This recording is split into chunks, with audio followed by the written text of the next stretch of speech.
सब बंधु आज मुझे कौन कौन बन देखु ये गोटे देसी चाउल उषुना भात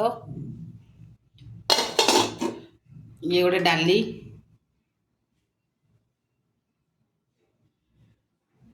ये गोटे आलू भर्ता ये गोटे बैगणी छाणी पापड़ आ छचिंद्रा भजा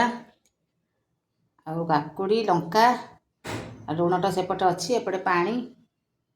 थुआई तो मैं सब भेराइटी आज रोषे कर तो गुरुवार तो किसी हेनी पियाज रसुण हम तो मुझे आलू चकटा को भलसे पियाज दली देती लंका कंचा लंका भलसे पकई आउ भल कि सोरिष तेल पकई करदे बैगणीटा कर बैगणीटा देखो के सफ्ट अच्छी ये बेसन है फर्चून बेसन बैगण बैगणी करची तो आपण मैंने फर्चून बेसन व्यवहार करूँ बहुत भल बैगणी पकड़ी हो पार ये गोटे पापड़ करची आ छचिंद्रा तो जानते काकुड़ी लंका ये सब आइटम आज मु करची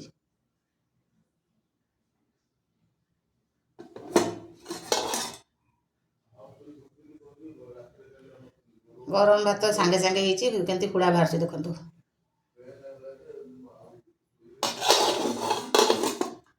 बर्तमान आम आज खाइबू एबे खाइबू टिके जस्ट 5-10 मिनट पर खाइबू।